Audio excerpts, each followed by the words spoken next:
regard tu as posé sur ta maman?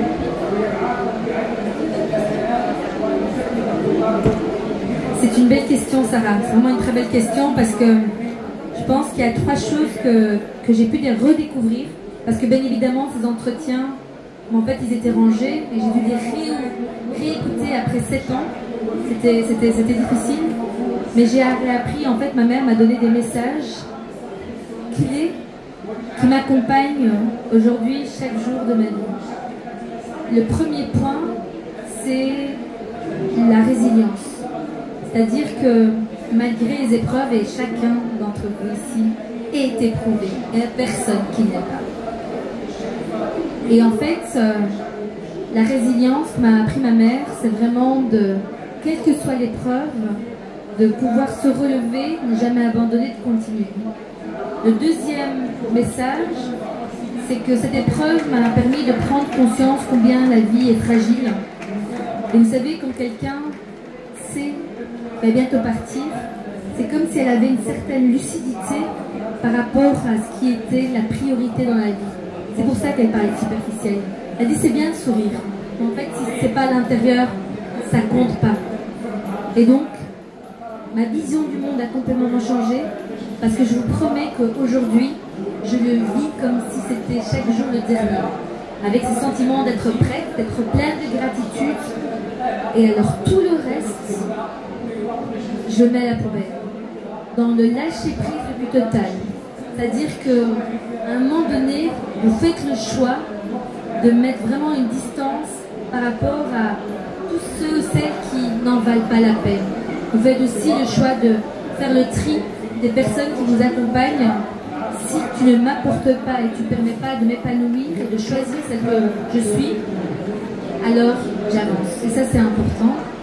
Et la troisième et dernière chose, c'est l'importance d'être en paix. Et être en paix, c'est faire ce qu'on est. C'est-à-dire qu'à un moment donné, il faut se poser cette question de l'alignement entre ce que je fais chaque jour et ce qui m'anime chaque jour. C'est pour ça que c'est important de revenir à sa mission de vie.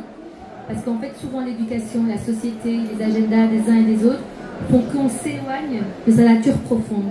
Et Spinoza disait, philosophe du bonheur, le bonheur c'est être ce qu'on fait et faire ce qu'on est. Cette adéquation entre les deux est essentielle. Donc posez-vous la question si ce que vous êtes en train de faire aujourd'hui est en adéquation avec ce qui vous anime au plus profond de vous-même, et il n'est jamais trop tard pour se reposer la question.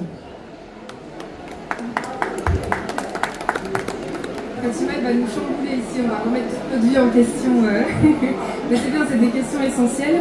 Et ici, les mamans, les grands-mères dont vous parlez dans le livre, elles ont des points communs.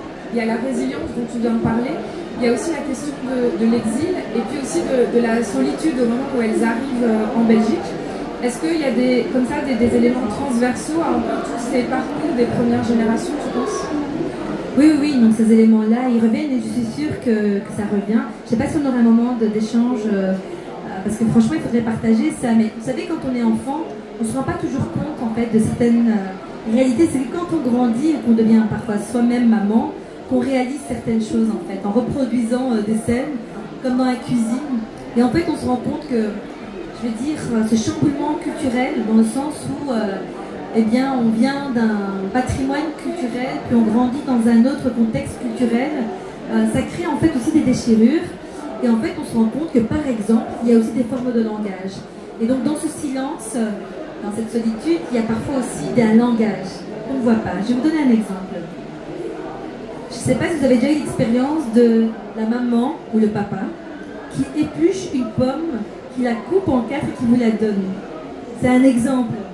En fait, on ne comprend pas ça, mais c'est sa façon à elle, à lui, de dire je t'aime, tout simplement. C'est pas parce qu'on ne le dit pas, parce que dans notre culture on ne le dit pas, enfin, la nouvelle génération, on dit tout va, c'est bon. Mais je veux dire, dans la génération de mes parents, on ne disait pas je t'aime, on disait pas viens, je te fais un câlin. Enfin, oui, dans certaines familles, parfois c'était le cas, mais dans la majorité des cas, c'était pas le cas. Où le père dit je vais te ramener avec sa voiture. C'était sa façon à lui de dire aussi je suis là pour toi. C'est papa qui amène leurs enfants très tôt le matin à l'école arabe ou au cours de sport, etc. C'est sa façon aussi à eux de dire je t'aime. Et donc, du coup, je trouve que ce travail d'écriture permet aussi d'aller au-delà en fait, de l'apparence et aussi de comprendre certaines formes de langage. Ça m'a fait penser, moi c'était aussi